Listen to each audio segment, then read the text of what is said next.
کربلا کے اندر یزید یعنی کمپنی مسلمان ہیں، ایمان والے ہیں، عشق نہیں ہے. اب میں اب ایک طرف نماز پڑھی جا رہی ہے، امام پاک نماز پڑھ رہے ہیں اور یزیدی لوگ بھی نماز پڑھ رہے ہیں، دونوں نماز پڑھ رہے ہیں، فرق دیکھ لو کیا ہے. عشق کی نماز اور ہے اور خالی ایمان کی نماز اور ہے. اور کچھ لوگ ایسے نا غلام یزید اپنا نام رکھا ہوا ہوتا ہے اور یزید کو شہید کہتے ہیں، یزید رحمۃ اللہ علیہ کہتے ہیں، بے شمار بدلے واقعات. مقصد یہ ہے کہ یہ کہہ دینا کہ معاشرے بشر، اچھا کہتے ہیں نا، اس میں تجربے کی بات نہیں ہے، کہتے ہیں ایمان کے روح سے. اس کے پیچھے بھی ایمان کی سند ہے کہ خود قرآن پاک میں آنا بشر مثلکم، بالکل ٹھیک ہے، لکھا ہوا ہے. یہ کب کا واقعہ ہے کہ جب لوگ ذرا زیادہ متاثر ہوئے، غور کیا، انہوں نے کہا یہ بات ہمیں سمجھ آ رہی ہے کہ آپ ہی ہو وہ، اور انہوں نے کہا نہیں، آنا بشر مثلکم، میں وہ نہیں ہوں، میں بشر ہوں تمہاری طرح کا. بات نہیں، تاکہ مجھے وہ نہ سمجھ لینا، میں عبادت کرتا ہوں، معبود نہیں ہوں. بات نہیں. اور اللہ کے فرشتے جو آپ کو ایمان سے سمجھ نہیں آتا. اب بات ہے نا، جب تک محبت نہ ہو، محبت سے یہ بات سمجھ آتی ہے کہ اللہ اور اس کے فرشتے ضرور کیسے بھیج رہے ہیں، جبکہ ساری کائنات ان کے ہاں برابر کی ہے، اللہ کے ہاں برابر ہونا چاہیے تھا، لیکن اللہ اور اس کے فرشتے ضرور بھیجتے جا رہے ہیں. کب سے بھیج رہے ہیں؟ پیچھے سے بھیج رہے ہیں. کب تک بھیجیں گے؟ پیچھے تک بھیجیں گے. تو پھر یہ بات کیسے سمجھ آتی ہے؟ یہ ایمان سے نہیں، عشق سے بات ہے. اس لیے ایمان کی سلامتی آدھی سلامتی ہے. بات نہیں نا، یہ عین ممکن ہے کہ ایمان صحیح ہو اور پہچان نہ ہو. اب بات نہیں نا کہ آواز دینے والا اگر اللہ کا پیغمبر صلی اللہ علیہ وسلم ہو اور جواب دینے والا یہ کہ میں نفل پڑھ رہا ہوں، بات سمجھائی نا. عشق نہ ہو تو آپ اس آواز کے سامنے اونچی آواز کہہ سکتے ہو نا کہ جی ٹھہر کے آؤں گا، آپ بتا مال ہو، کیا مال ضائع ہو گئے. یعنی کہ وہ ایسی ذات گرامی ہے کہ ان کے سامنے آواز اونچی نکالنا جو ہے آپ کے اعمال سے مراد ہے کہ عبادت ضائع ہو جاتی ہے. آپ سمجھ رہے ہیں نا، یہ ہے اس کا مقام. اس جو ہے کم از کم ایک بات ہے، مختلف شے نہیں ہے. اس کا معنی ہے اپنے دین کو بڑے ادب سے قبول کرنا، شوق سے قبول کرنا. عبادت میں شوق داخل ہو گیا تو سمجھو یہ عشق ہے، عبادت کا شوق، عبادت کی محبت. اب آپ سمجھ رہے نا اللہ تعالیٰ کے ساتھ سمجھ رہے نا. یہ سلطان صاحب کے بدلے میں کلام کے اندر اس طرح گہرائی ہے. اچیاں بانگا سوئی دینے نیت جنا پھوٹی. اب سلطان صاحب کہتے ہیں کہ دین کی زیادہ تبلیغ کرنے والے جب تک اپنے باطن کی اصلاح نہیں کی ہے تم تبلیغ کیا کر رہے ہو؟ پہلے اپنے نفس کا مسئلہ حل کرو، اپنی خواہش کو حل کرو. مقصد یہ کہ اللہ کے نام کا تبلیغ ہو رہی ہے نا، اگلا بندہ جواب غلط دیتا ہے تو پھر ذاتی غصے میں لڑتے ہیں نا، اڑا دیں گے، مار دیں گے. کہ اللہ تعالیٰ نے ان کو نہیں مارا، تم اڑا دو گے. ضد، ناد، غصہ، اور یہ سارا کچھ ہو رہا ہے آپ کے اندر. اسلام میں تضاد اور واقعات ہو رہے ہیں.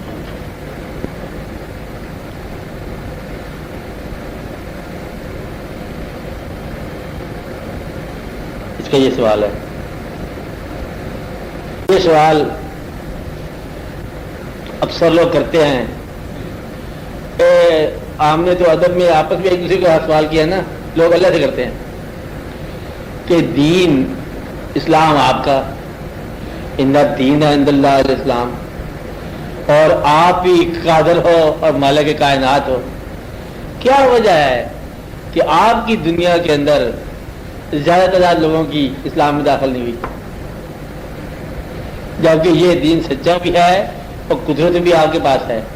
پیسے آپ ان کو دیتے ہو جو نہیں ماننے والے، اور بیچارہ مسلمان پریشان ہے. اس کی کوئی وجہ آپ بتاؤ. لوگ پوچھتے اللہ سے.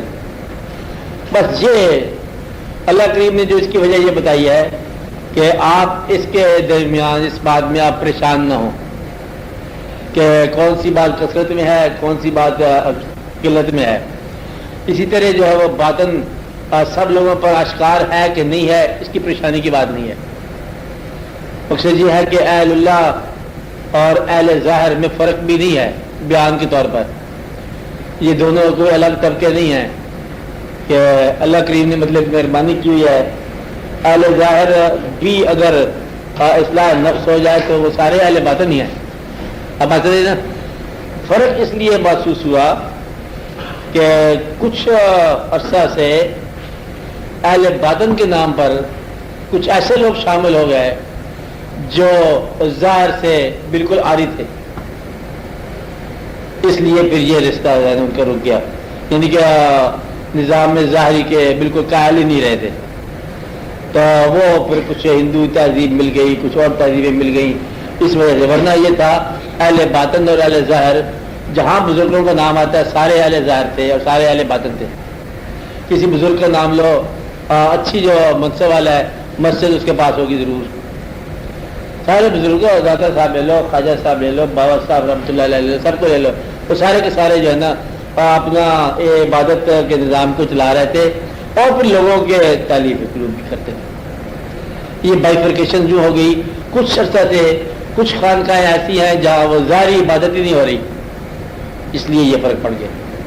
بہرحال اگر کوئی ایسا مقام مل جائے کہ باطن اور ظاہر میں کہیں انتخاب کا موقع آ جائے تو ظاہر کو ترک نہیں کرنا چاہیے، عبادت کے نظام کو ترک نہیں کرنا چاہیے. اب ایسا تو باطن جو ہے وہ اس کی مہربانی سے ہی ملتا ہے. یہ کہیں ظاہر کے نظام کو سختی سے کرنا تو ماننا، اللہ تعالیٰ نے اس کی حفاظت کی ہوئی ہے انہی لوگوں سے، یہ اچھی بات ہے. اس لیے قلت میں جس طرح 5 نماز سب پڑھتے ہیں، تہجد کوئی کو پڑھتا ہے نا. ایسا کیوں ہے کہ لوگ بہت کم ہیں؟ بس یہ جس کو جو شعور ہے اس کی مہربانی کا. سارے لوگ جو ہے وہ پیسہ جمع کرنا کو پسند کرتے ہیں، کچھ لوگ خرچ کرنے کو پسند کرتے ہیں، بہت کم لوگ ہوں گے نا. اب ایسے لوگ بھی ہیں دنیا میں. تو اللہ تعالیٰ نے جن کو کم تعداد میں رکھا ہوا کوئی فرق نہیں پڑتا. دراصل جو ہے سچے انسان ایک ہی ہیں، سارے دین کے حوالے سے اچھی نیت والے لوگ ایک ہی ہیں، اہل ظاہر ہو اہل باطن ہو ایک ہی ہے. مقصد سب کا رضا الہی ہے. یہ جو درمیان میں ہوا نا کلیش بریلوی دیوبندی اور ادھر ادھر اور اہل حدیث کا، یہ درمیان میں غلط ہو گیا. اللہ تعالیٰ فضل کرے گا ٹھیک ہو جائے گا سب. ہاں صحیح ہو جائے گا.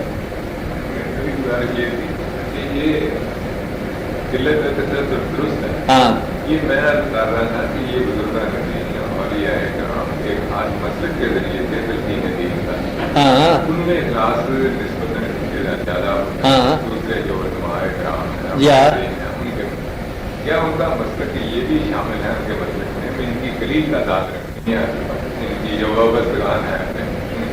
دیکھو یہ منشا ان کا اپنا نہیں ہوتا. یہ میں بتا رہا ہوں یہ اللہ تعالیٰ کی مطلب بات ہے کہ لا خوف کی منزلیں کن کن کو عطا کر دیں. بلکہ ان کے اختیار میں یہ بھی نہیں ہے کہ مسلک الگ الگ ہیں، کشتی قادری دشمن سے کہ اکٹھا ہی ہو جاؤ ایک ہی مسلک بنا لو. مطلب ان کے یہ ان کے اختیار میں نہیں ہے کہ دلیل لینا ہے، کہ مل جانا ہے، کہ تبلیغ کر دینی ہے. یا اللہ کی جن نے رکھا ہوا ہے اتنا ہوتا ہے. یہ اس کا پیچھے منشا اس کی اپنی ہے، اللہ تعالیٰ کی ایک لیل ہے، یہ اللہ کی منشا ہے. یہ ان کے آدمیوں کے اختیار میں نہیں ہے کہ ابھی تعداد کو بڑھا دیں یا اس میں مطلب قلت پیدا کر دیں یا جا کے اہل ظاہر کو جا کے تبلیغ کر دیں یا ان کے دلوں کے ساتھ محبت کر دینا. جتنا جتنا کسی کو اختیار ملا ہوا اتنا اتنا چلے گا. اس میں کوئی دقت والی بات نہیں، اس کی مہربانی سے چل رہا ہے.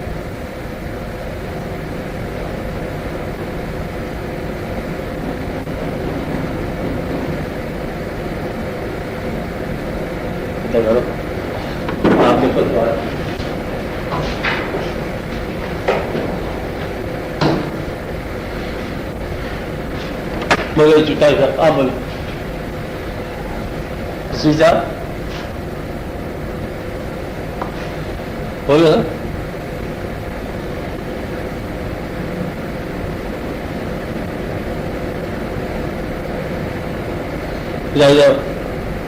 شیو صاحب آپ کی بات کرو گے؟ شیو صاحب آپ کے ساتھ ہیں جو خاص شرح ہوتی ہے کسی وقت آدمی کو یہ کام کر لوں یہ کام کر لوں یہ کام کر لوں، اس کی اپنی خواہش سے قدرتی طرف سے ہوتی ہے. قدرتی طرف آپ ہوتے ہیں اپنی خواہش بھی قدرت ماؤں کا طرف سے اگر خواہش کا رخ ڈائریکشن اللہ ہے تو یہ خواہش من اللہ ہے. خواہش کا رخ اگر اللہ ہے تو خواہش بھی من اللہ ہے. اور اگر خواہش یہیں کی یہیں رہ جانی ہے یہ تمہاری اپنی ہے. اس کا پھر مقصد جو ہے وہ نفس ہے. مرکز کو دریافتی کرنا ہے آپ نے، اور کیا کرنا ہے. خواہش تو پیدا ہوتی رہتی ہے صبح شام. تو بزرگ لوگ پتہ کیا کہتے ہیں کہ دل، یہ دل ایک قسم کا یہ خانہ کعبہ اسلام سے پہلے والا، اس میں بت خواہشات کے پڑے ہوئے ہیں. انہیں توڑ تاڑ کے تم ازال کرا دو تو پیور کعبہ بن جائے گا. پھر کیا کام کرو، اپنے دل کے دروازے پر دربان بن کے بیٹھ جاؤ خود ہی کہ بھائی خواہش آئی ہے تو تیرا مدعا کیا ہے. وہ خواہش کہتی ہے ہم یہاں پر ترقی کریں گے یہی دنیا میں. بھائی یہ خواہش نفس کی ہو سکتی ہے، یہ خواہش غیر کی ہو سکتی ہے. کبھی خواہش جو ہے وہ کہتی ہے کہ دیکھو ہم یہیں سے مالک کی طرف رجوع کرنا چاہتے ہیں، تو وہ خواہش اس کی طرف ہے، اس کی طرف سے آئی ہے، ادھر جانا چاہتی ہے. انا للہ و انا الیہ راجعون. تو وہ خواہش جو ہے اب من اللہ ہے، اللہ کے فضل سے آتی ہے. اور زندگی میں اللہ کی طرف سے آنے والی خواہشات کی بہت کثرت ہوتی ہے. انسان نظر انداز کرتا رہتا ہے، بھولتا رہتا ہے. بس اس کا آسان نسخہ ہے، ٹھہرنے کی خواہش ہے تمہاری اور نکلنے کی خواہش ہے اس کی، اور انسانوں کی خدمت کی خواہش ہے اس کی، انسانوں کو استعمال کرنے کی خواہش ہے تمہاری، ذمہ داری بھی ساتھ. آپ سمجھ رہے نا. تو یہاں قوت حاصل کرنا یہ تمہاری خواہش ہے، اور یہاں خدمت کا جذبہ پیدا کرنا یہ اللہ کی طرف سے ہے. بس وہ خواہشات جو بزرگوں کو، پیغمبروں کو اللہ کریم نے عطا کی ہے کہ بشر ہیں، یہ سن کر رحمت للعالمین نے ہنس کے فرمایا کہ میں اس دہر میں قہر و غضب بن کر نہیں آیا. بشر ہیں، بے خبر ہیں، کیوں تباہی کی دعا مانگوں. یعنی کہ وہ اللہ کریم نے کہا اچھا وادی دار سے خود ہی گزر. اللہ تو پھر اللہ ہی ہے نا، پہلے محبوب بناتا ہے، پھر واقعات سے سیر کراتا ہے، افلاق کی سیر کراتا ہے، بہتوں کی سیر کراتا ہے، سارے زمانوں کی سیر کراتا ہے، ماضی بھی دکھاتا ہے، حال بھی مستقبل بھی. پھر اللہ بن جاتا ہے تھوڑی دیر کے بعد، پہلے دوست بن جاتا ہے، پھر کہتا ہے جہاں سے گزر جاؤ وادی. یہ دیکھنے کے لیے کہ جو میں نے محبت کی اس کے جواب میں کیا محبت ہے. اور جب وہ تکلیف کی وادی سے گزرے اللہ نے پوچھا ہوگا کہ اب کہو تو پھر ان کا حشر کر دیا جائے جیسے پہلے امتوں میں ہوتا رہا ہے. نہیں مانا، خلاف ہو گئے. وہ رحمت اللہ عالمین صلی اللہ علیہ وسلم میں ٹائٹل بھی رحمت ہے. ہم نے کہا چلو اگر آپ راضی ہو تو یہ سب ٹھیک ہے. یہ نہیں تھی ان کی اولادیں. اور پھر دنیا نے دیکھا تاریخ نے کہ ان کی اولادیں پوری مسلمان ہوئی. یہ واقعہ ہوا تھا نوح علیہ السلام کے ساتھ. نہیں مانا لوگوں نے، بڑی تبلیغ کی 1400 سال، کچھ لوگ کہتے ہیں کوئی 900 سال، کوئی 1100 سال تبلیغ کی نہیں مانے. نوح علیہ السلام نے پھر ایک تجویز، ریکویسٹ، دعا کی. یہ تو مانتے نہیں ہے، پھر ان کو ڈسپیچ ہی کر دیا جائے. اللہ وہ تو خالق ہے، جب چاہے پھر پیدا کر لے. چلو ڈسپیچ. نہیں مانتے نکال دیا جائے. نہ ماننے والوں کی لسٹ میں بیٹا بھی ہے ایک ان کا. انہوں نے کہا اس کو چھوڑ دیا جائے. کیوں بھائی؟ یہ بھی نہ ماننے والوں میں ہے. کہ میرا بیٹا ہے تو باقی اور کے بیٹے ہیں وہ گئے تو پھر یہ بھی جانے دو. بات سمجھ آ گئی ان کو کہ جگہ نہ ماننے والوں کو بھیجا جا رہا ہے تو پھر نہ ماننے والوں میں رشتے داری کیا ہے؟ وہ رشتے دار نہیں ہے جو نہیں مانتا. آپ بات سمجھ رہے ہیں؟ تو یہ واقعہ جو ہے نا کہ نہ ماننے والوں کو سزا دلانے کا واقعہ پتہ تھا آپ کو. تو اسلام ایک واحد ہے، حضور پاک کی واحد ذات ہے کہ نہ ماننے والوں کو سزا کبھی تجویز نہیں کیا آپ نے. آپ ایسا میں رہنا کہ بھائی صحیح معاف. تو یہ ہے کہ ایک مزاج. اور جو پیغمبروں کے ہاں خواہشات رہی ہیں اس قسم کی خواہش اگر آپ میں پیدا ہو جائے سمجھو کہ اللہ کی طرف سے کہ بچے ایک آدمی ظلم کا کہ چلا گیا، بدعا نکلنے کی تیاری ہو رہی ہے. اب بدعا کو طاقتور نکالنا چاہتا ہوں، پھر خیال ہے کہ معاف ہی کر دو اس کو. تو کیا خیال ہے اور یہ معاف کر دینے کی خواہش جو ہے نا، جبکہ بد دعا تیار ہو چکی تھی اس کے لیے کہ معاف کر دیا، تو یہ خواہش جو ہے نا یہ اللہ کی طرف سے. تو وہ خواہش جو پیغمبروں کی خواہشات کی اطاعت میں ہے اللہ کی طرف سے، ولیوں کی خواہشات کی اطاعت میں ہے اللہ کی طرف سے ہے، اور جس خواہش کا مرکز ہو اور فرعونیت کی اطاعت میں ہے وہ آپ کے نفس کی بات ہے اور سزا کی بات ہے. خواہش پیدا ہوتی رہتی ہے. بھائی خواہش کے پہچاننا تو میرا خیال زندگی ہے. خواہش کو پہچانتے جاؤ، خواہش آتی جا رہی ہے، ساتھ ہم بھی مطلب ٹیسٹ لگایا ہوا کمپیوٹر، یہ خواہش کہی یہ خواہش اور یہ اصلی خواہش ہے، اس کو آنے دو. تو آپ اپنے آپ کو خود ہی اپنا جائزہ بن جاؤ کہ آپ کون سی خواہش جو ہے وہ سفر کرنے کے قابل ہے. ایک واقعہ دار صاحب کا آپ لکھتے ہیں، کہتے ہیں کہ ایک دفعہ ہم حج کو گئے، پیدل زمانہ، کردستان کے علاقے میں پہنچے تو وہی قذاق ڈاکو ایک آ گیا. کہتے ہماری جماعت کا امیر تھا جس کو ہم نے امیر بنایا ہوا تھا، وہ بھی تھا ہمارے ساتھ. ڈاکو نے کہا کہ جو کچھ ہے نکال دو.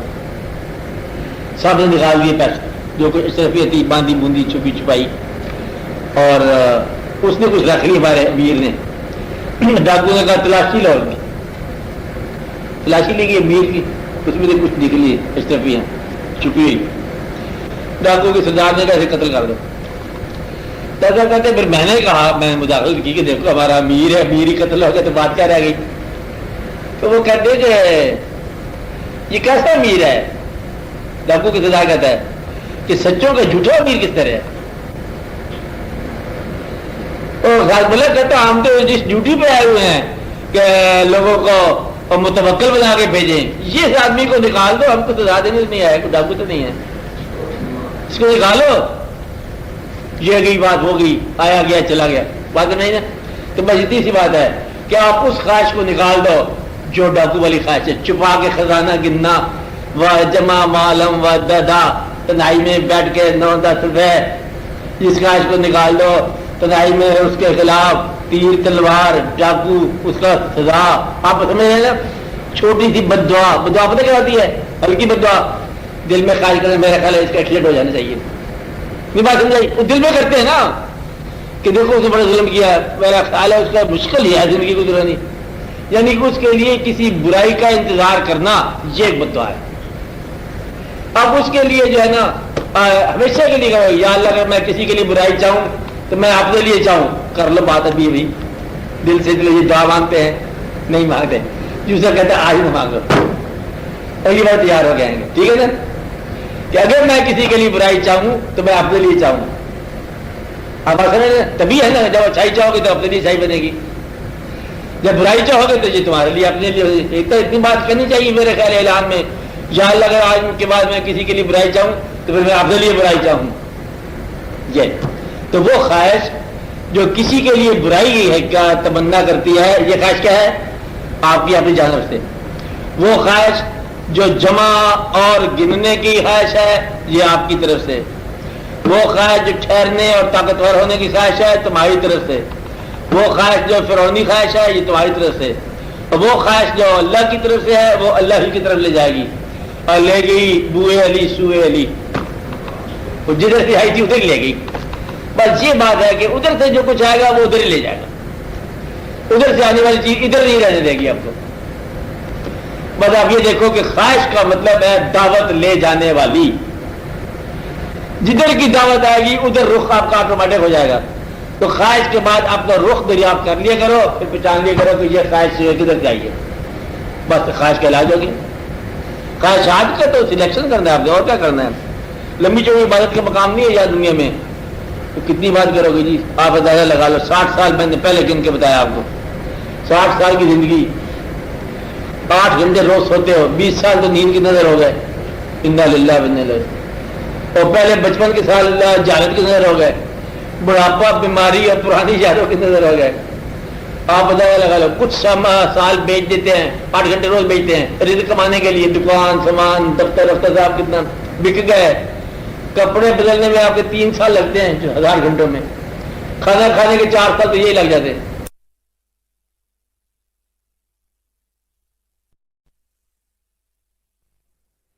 آپ کھانے کے ٹیبل پر 5 سال ہو کے لگاتے ہو. بچ بچا کے آپ کے پاس 3-4 سال رہتے ہیں، اس میں 1000 کام کرنے ہیں، مصیبت کا ہمارا انسان عبادت کتنی کرے گا؟ آپ حاصل ہو جائے نا، تو عبادت کا ایک لمحہ ہی ہوتا ہے، ایک سجدہ قبول ہو جائے تو پوری عبادت ہوگی۔ ایک غلطی اگر اللہ کو نامنظور ہو جائے آپ کی تو سمجھو ساری زندگی ضائع ہوگی۔ سرکار کی ذات گرامی حضور پاک صلی اللہ علیہ وسلم کی شان میں ایک کلمہ احتیاط کے بغیر کیا گئے، مارے گا تم، اس ذات کے آگے کوئی بے احتیاط فکر نہ کرنا۔ آپ ایسے میں رہنا، اللہ سے ڈرنا جو ہے نا، ڈر قبول ہو گیا تو یہ عبادت ہے۔ اللہ قبول کر لیتے عبادت ہے، بعض اوقات نماز قبول کر لیتا ہے، بعض اوقات نماز بھی قبول نہیں کرتا۔ اللہ ہے نا، وہ نماز ان کے منہ پر ماری جائیں گی، کون سی نمازیں ہوں گی، کیا ہوگا وہ، بس یہ بات ہے، پتہ نہیں کون سا سجدہ قبول ہو جائے۔ اس لیے عبادت کی اور طوالت پہ نہ جانا، عبادت ایک قبول ہو جائے تو سارا بندہ قبول ہو گیا۔ آپ نے بات سمجھے، دوستی کا بھی کر دیکھا آپ نے، دوست دیکھتے دوست، ابھی ایک آدمی آپ کو ملا، اس نے کوئی آپ سے بات کی، آپ نے کہا میں آپ کو دوست مانتا ہوں، حالانکہ اس کے پیچھے اتنا بڑا ماضی ہے جو تم نہیں جانتے، اس کے آگے اتنا بڑا مستقبل ہے جو تم نہیں جانتے، اور پتہ نہیں کون سا آدمی ہے جو تم نہیں جانتے، دوست بنا لیا، آپ دوستی نبھا جاؤ گے۔ اسی طرح اللہ کریم جائے آپ کی بعض اوقات کوئی ایک ادا پسند کر کے نا پر پار کر دیتا ہے۔ تو حدیث شریف ہے کہ عین ممکن ہے انسان اور بہشت کے درمیان ایک بالش کا فاصلہ ہو اور انسان دوزخ میں جا گرے۔ عبادت غرور پیدا کر جائے تو مارے گئے، برباد ہو گئے، اور گناہ عاجزی پیدا کر جائے تو شکر ہے بچ گئے۔ اس لیے کوئی پتہ نہیں اس کے فضل کا، اس کا فضل جو کیسے جاتا ہے۔ ایک دفعہ ایک واقعہ، ولی پورا تعالیٰ صاحب کے بزرگوں میں سے تھے، تو اعلان ہو گیا کہ اس کو اللہ تعالیٰ نے مہربانی کر دی، اس میں باطن داخل ہو گیا، ولی ہو گیا۔ صبح سارے درویش گیا، السلام علیکم، پوچھو نا، بس کچھ ہی نہیں کیا میں نے، پھر کچھ تو کیا ہوگا۔ تو بات یہ ہے، رات کو ہم نے پیا شراب، نشے کے عالم میں مارے تھے، سڑک پر دیکھا ہم نے کاغذ گرا ہوا تھا، اس پر اللہ کا لفظ لکھا تھا۔ میں نے کہا وہ تیری زندگی میں نیکی شکی ہے کو نہیں، اللہ کا نام لکھ کے اٹھایا میں نے، خوشبو لگائی میں نے، رکھ دی سنبھال کے۔ تو نے کہا پھر اللہ کا جواب سن لے، اللہ نے کہا تو نے میرے نام کو خوشبودار بنایا، ہم تمہارے نام کو خوشبودار بنا دیں گے، چاہے تو جہاز منظور کر لے۔ اس لیے یاد رکھنا، چھوٹی سی چھوٹی بات کو کبھی چھوٹا نہ سمجھنا، چھوٹی نیکی کو کبھی چھوٹی نیکی نہ سمجھنا، اور چھوٹے گناہ کو کبھی چھوٹا گناہ نہ سمجھنا۔ بس یہ بات یاد رکھنی چاہیے، چھوٹے گناہ کو کبھی چھوٹا گناہ نہ سمجھنا، چھوٹی لغزش کو کبھی چھوٹی لغزش نہ سمجھنا، بس چھوٹی نیکی کو کبھی ضائع نہ کرنا۔ چھوٹی نیکی قبول ہو جائے تو نیکیوں کا بجھان بن جاتی ہے، چھوٹی چیز قبول ہو جائے۔ اس لیے اللہ تعالیٰ کو تو دل میں راضی رکھا کرو، بس راضی رکھنے کا ثبوت بتاتا ہوں میں، طریقہ یہ بس بتانے والی بات ہے، یعنی کہ نہیں ہے، بتا رہا ہوں۔ اپنے آپ میں تنہا بیٹھ کر یہ سوچا کریں آپ کہ کیا آپ اللہ پر راضی ہو، یا بھی 2-4 جائیں باقی ہیں۔ جو اللہ پر راضی انسان ہے وہ ہوتا ہے جس نے اللہ سے اور کچھ نہیں لینا، مانگنا نہیں۔ جیسے ہم راضی ہو گئے، جی ہم نے ہاتھ اٹھا لیا دعا سے تو میری بات راضی ہو گئے۔ اگر آپ راضی ہو گئے تو سمجھ لو کہ وہ آپ پر راضی ہو چکا ہے۔ اللہ جس پر راضی ہوتا ہے اس کو اپنے پر راضی کر دیتا ہے، اور جو اللہ پر راضی نہیں ہوتے سمجھ لو کہ اللہ پر راضی نہیں ہے۔ تو انسان کبھی آپ آئینہ ہو، کبھی وہ آئینہ ہے، آپ بات سمجھ رہے ہیں نا؟ تو اپنی کیفیت اللہ کے حوالے سے جو ہے، اور وہی کیفیت اللہ کی آپ کے حوالے سے ہے۔ آپ کہتے ہیں یہ کیا ہے، وہ کہتا ہے یہ کیا ہے۔ آپ اس کے قریب ہو جاتے ہو، وہ آپ کے قریب آ چکا ہے تبھی آپ آتے ہو۔ آپ دور ہو گئے ہو اور وہ دور ہو گئے تب آپ دور ہو گئے۔ تو کبھی آپ کاز ہو وجہ، وہ ایفیکٹ ہے نتیجہ، کبھی وہ کاز ہے آپ ایفیکٹ ہو، کبھی وجہ وہ نتیجہ آپ، کبھی وجہ آپ نتیجہ ہو، دونوں باتیں۔ راضی ہو جو کچھ زندگی میں ہے، کمزوری خامی کمی بیچی، راضی ہیں آپ، مکمل طور پر راضی ہیں، اللہ آپ پر راضی ہے۔ جس پر اللہ راضی ہے وہ اللہ پر راضی رہے گا، یہ بات تدائی میں دریافت کر لو۔ مگر یہ دنیا اللہ نے بنائی ہے، وہ کبھی دشمن آپ کے بنا دیے، اندازہ لگاؤ، تو دوست تو بنائے، دشمن بھی بنا دیا آپ کے، تو اس کے دشمن بنانے کے عمل پر راضی ہو؟ راضی۔ کافروں کو بنایا، رزق بھی دیتا ہے، راضی ہو؟ راضی۔ یعنی اگر آپ کو اس کائنات کا اختیار مل جائے 5 منٹ کے لیے، تو 5 منٹ کے بعد جب آپ کائنات واپس کرو اللہ کو، اس میں ایک رتی برابر تبدیلی نہ ہو. یہ ہے راضی انسان کی خوبی. 5 منٹ کائنات میرے قبضے میں رہی ہے، کہتے پھر کہتے جیسی تھی ویسی کی ویسی رہی ہے، تو میں اس میں دخل نہیں دیا. کہتے تو 2-4 کام کر رہے تھے آپ نے، کہتا نہیں، وہ بہتر جانتا ہے. آپ آتے ہیں ہم اس کے کام میں دخل نہیں دیتے. راضی والا انسان وہ ہے جو اس کے کام میں دخل نہ دے، بس سمجھو کہ راضی ہو گیا. آپ راضی ہو جاؤ، اللہ راضی ہو جاتا ہے. یہ اس کی نشانی ہے بڑی. آپ کی زندگی میں دیکھو کہ دعا کی ضرورت ہے، یہ سکھاؤ ابھی ہے کہ نہیں ہے. ہاں بس اصلاح کی کوشش، اصلاح کی کوشش جو ہے آپ یہ سمجھ لو ضرور کرو، لیکن یہ یاد رکھنا کہ دنیا کی اصلاح نہیں ہوگی. جب تک شیطان کا لفظ قرآن میں ہے شیطان رہے گا. جو قرآن کے اندر لفظ ہیں وہ رہیں گے. کافر کا لفظ ہے کافر رہے گا، مومن کا لفظ ہے مومن رہے گا، شر رہے گا، خیر رہے گا، ہم رہیں گے، وہ رہیں گے. صرف آپ کی کوشش کا نام ہے. ایمانداری سے کوشش کر لو. اگر آپ کو یہ راز ہے، پھر اگر آپ کو اپنی بخشش کا یقین ہو گیا، تنہائی میں غور کر لو. یقین ہے مکمل، کمی بیشی نہیں ہے. یقین ہے، اپنے بھائی کو شامل کرنا چاہتے ہو، تم یہ کہتے ہو کہ میں اپنے دل میں بخشش کا یقین ہے، میرا سگا بھائی اسے شامل کرنی ہے، تو اسے اپنی بخشش میں شامل کرتے ہو، بہشت میں شامل کرتے ہو. پہلے پیسوں میں شامل کر دو. جب پیسوں میں تم شامل نہیں کرتے تو اسے خالی بہشت میں شامل کرتے ہو، تو یہ تو کوئی بات نہیں نا. اسے زندگی کے احساس میں شامل کر دو. بس سمجھو کہ تم زندگی میں شامل کر لیا، آخرت میں بھی شامل ہو گیا. تو تبلیغ اس وقت